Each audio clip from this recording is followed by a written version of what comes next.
ರಾಜ್ಯದಲ್ಲಿ ಹೃದಯಾಘಾತದ ಪ್ರಕರಣಗಳ ಸಂಖ್ಯೆ ಹೆಚ್ಚಾಗ್ತಾ ಇತ್ತು. ಇನ್ನ ಈ ಕುರಿತಂತೆ ಹೃದಯಾಘಾತದ ತಡೆಗೆ ಒಂದು ಸಭೆಯನ್ನ ಕೂಡ ಮಾಡಲಾಗಿತ್ತು. ಈ ಒಂದು ಹೈ ವೋಲ್ಟೇಜ್ ಸಭೆಯನ್ನ ಕೂಡ ನಡೆಸಲಾಗಿತ್ತು. ಇವತ್ತು ಹೃದಯಾಘಾತ ತಡೆಗೆ ಆರೋಗ್ಯ ಇಲಾಖೆ ಹೈ ವೋಲ್ಟೇಜ್ ಸಭೆಯನ್ನ ನಡೆಸಿತ್ತು.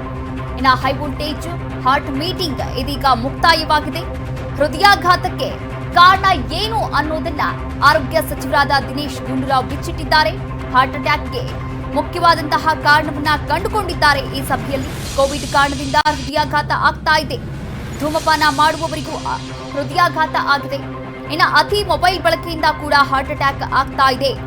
ಆಸ್ಪತ್ರೆಗಳಿಗೆ ಗೈಡ್ಲೈನ್ಸ್ ಹೊರಡಿಸಲು ತಯಾರಿಯನ್ನ ಕೂಡ ಮಾಡಿಕೊಳ್ಳಲಾಗಿದೆ ಈ ಒಂದು ಸಭೆಯಲ್ಲಿ. ಇನ್ನು ಮೀಟಿಂಗ್ ನಂತರ ಆರೋಗ್ಯ ಸಚಿವರು ಕೂಡ ಹೇಳಿಕೆಯನ್ನ ನೀಡಿದ್ದಾರೆ. ವಿಧಾನಸೌಧದ ನಂತರ ಆರೋಗ್ಯ ಸಚಿವರು ಹೇಳಿಕೆಯನ್ನ ನೀಡಿದ್ದು, ವಿಧಾನಸೌಧದ ಕೊಠಡಿ 334ರಲ್ಲಿ ಈ ಸಭೆಯನ್ನ ನಡೆಸಲಾಗಿತ್ತು. ಇನ್ನು ಶತಾಯ ಗತಾಯ ಹೃದಯಾಘಾತ ತಡೆಗಟ್ಟಲು ಕ್ರಮವನ್ನ ಕೂಡ ತೆಗೆದುಕೊಳ್ಳಲಾಗಿದೆ.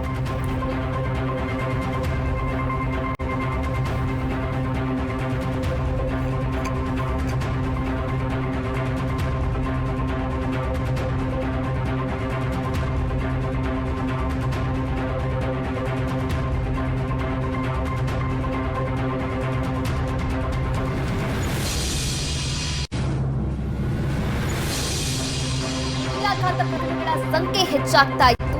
ಹೀಗಾಗಿ ಈಗಾಗಲೇ ತಜ್ಞರ ಸಮಿತಿಯ ತಂಡ ಒಂದು ವರದಿಯನ್ನ ಸರ್ಕಾರಕ್ಕೆ ರವಾನೆ ಕೂಡ ಮಾಡಲಾಗಿತ್ತು. ಇನ್ನ ಆ ಒಂದು ವರದಿಯ ಕುರಿತಂತೆ ಇವತ್ತು ದಿನೇಶ್ ಗುಂಡೂರಾವ್ ಅವರು ವಿಧಾನಸೌಧದ ಕೊಠಡಿ 334ರಲ್ಲಿ ಒಂದು ಸಭೆಯನ್ನ ಕೂಡ ನಡೆಸಿದ್ರು. ಆ ಸಭೆಯಲ್ಲಿ ಹೃದಯಾಘಾತ ತಡೆಗಟ್ಟೋಕೆ ಏನು ಕ್ರಮವನ್ನ ತೆಗೆದುಕೊಳ್ಬೇಕು, ಇದಕ್ಕೆ ಹೃದಯಾಘಾತಕ್ಕೆ ಪ್ರಮುಖವಾದಂತಹ ಕಾರಣಗಳೇನು, ಈ ಎಲ್ಲಾ ವಿಚಾರಗಳ ಬಗ್ಗೆ ಚರ್ಚೆಯನ್ನ ಕೂಡ ನಡೆಸಲಾಗಿತ್ತು. ಆರೋಗ್ಯ ಇಲಾಖೆಯ ಅಧಿಕಾರಿಗಳು ಕೂಡ ಇದರಲ್ಲಿ ಭಾಗಿಯಾಗಿದ್ರು. ಹಾಗಾದ್ರೆ ಯಾವುದಕ್ಕೆ ಅತಿ ಹೆಚ್ಚಾಗಿ ಹೃದಯಾಘಾತ ಆಗ್ತಾ ಇದೆ, ಪ್ರಮುಖವಾದಂತಹ ಕಾರಣ ಇಲ್ಲಿ ಗಮನಿಸ್ತಾ ಹೋಗೋದಾದ್ರೆ ನಿಜಕ್ಕೂ ಕೂಡ ಎಲ್ಲರೂ ಕೂಡ ದಂಗಾಗ್ತೀರಾ. ಇನ್ನು ಕೋವಿಡ್ ಕಾರಣದಿಂದ ಕೂಡ ಹೃದಯಾಘಾತ ಆಗ್ತಾ ಇದೆ. ಅದರಲ್ಲೂ ಕೂಡ ಹೆಚ್ಚಾಗಿ ಮೊಬೈಲ್ ಬಳಕೆ ಮಾಡ್ತಾ ಇದ್ದೀರಾ ಅಂದ್ರೆ ಮೊಬೈಲ್ ಬಳಕೆ ಮಾಡೋದು ಕೂಡ ಹೃದಯಾಘಾತಕ್ಕೆ ಕಾರಣ ಎನ್ನಲಾಗ್ತಾ ಇರುವಂತದ್ದು. ಇನ್ನು ಧೂಮಪಾನ ಮಾಡುವವರಿಗೂ ಕೂಡ ಈ ಹೃದಯಾಘಾತ ಬಿಟ್ಟಿಲ್ಲ, ಹೃದಯಾಘಾತ ಹೆಚ್ಚಾಗ್ತಾ ಇದೆ. ಇನ್ನು ಈ ಕುರಿತಂತೆ ಆಸ್ಪತ್ರೆಗಳಿಗೆ ಗೈಡ್ಲೈನ್ಸ್ ಅನ್ನ ಕೂಡ ಹೊರಡಿಸಲು ನಿರ್ಧಾರವನ್ನ ಕೂಡ ಮಾಡಲಾಗಿರುವಂತದ್ದು, ತಯಾರಿಯನ್ನ ಕೂಡ ಮಾಡಿಕೊಳ್ಳಲಾಗಿದೆ. ಅಂದ್ರೆ ಯಾವ ರೀತಿಯ ಮಾರ್ಗಸೂಚಿಗಳನ್ನ ಪ್ರಕಟಣೆ ಮಾಡಬೇಕು, ಇದರಿಂದ ಜನರಿಗೆ ಒಂದು ಎಚ್ಚರಿಕೆಯ ಗಂಟೆಯನ್ನ ಕೂಡ ಬಾರಿಸಬೇಕು. ಹಾಗೆ ಎಚ್ಚರಿಕೆಯ ಜೊತೆಗೆ ಇನ್ನ ನಮ್ಮ ಹೃದಯವನ್ನ ಯಾವ ರೀತಿ ಕಾಪಾಡಿಕೊಳ್ಬೇಕು, ಇದರ ಬಗ್ಗೆಯೂ ಕೂಡ ಒಂದು ಮಾರ್ಗಸೂಚಿಯನ್ನ ತಯಾರು ಮಾಡಲಾಗಿರುವಂಥದ್ದು. ಆ ಮಾರ್ಗಸೂಚಿಯನ್ನ ಹೊರಡಿಸೋಕೆ ಈ ಒಂದು ಸಭೆಯಲ್ಲಿ ನಿರ್ಧಾರವನ್ನ ಕೂಡ ತೆಗೆದುಕೊಳ್ಳಲಾಗಿದೆ, ಒಂದು ತಯಾರಿಯನ್ನ ಕೂಡ ಮಾಡಿಕೊಳ್ಳಲಾಗಿದೆ. ಮೀಟಿಂಗ್ ನಂತರ ಆರೋಗ್ಯ ಸಚಿವರು ಕೂಡ ಈ ಕುರಿತಂತೆ ಹೇಳಿಕೆಯನ್ನ ಕೂಡ ನೀಡಿದ್ದಾರೆ.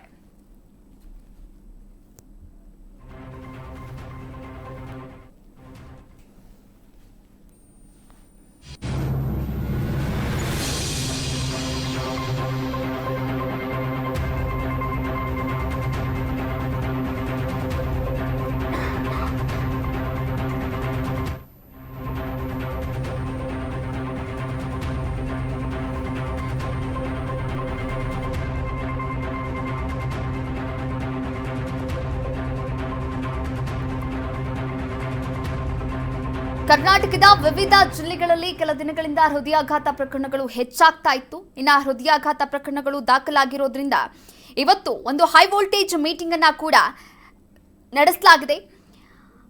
ಸಚಿವ ದಿನೇಶ್ ಗುಂಡೂರಾವ್ ಇಲಾಖೆ ಅಧಿಕಾರಿಗಳ ಜೊತೆ ಸಭೆಯನ್ನ ಕೂಡ ನಡೆಸಿದ್ರು. ಇನ್ನು ಸಭೆಯಲ್ಲಿ ಹೃದಯಾಘಾತ ಪ್ರಕರಣಗಳು ಹೆಚ್ಚಾಗ್ತಾ ಇರೋದಕ್ಕೆ ಸ್ಫೋಟಕ ಮಾಹಿತಿಯನ್ನ ಕೂಡ ನೀಡಿದ್ದಾರೆ. ಆ ಸ್ಫೋಟಕ ಮಾಹಿತಿ ಏನಂದ್ರೆ, ಒಂದು ಕೋವಿಡ್ ಕಾರಣ, ಅದರ ಜೊತೆಗೆ ಧೂಮಪಾನ ಮಾಡುವವರಿಗೂ ಕೂಡ ಹೃದಯಾಘಾತ ಸಂಭವಿಸ್ತಾ ಇದೆ.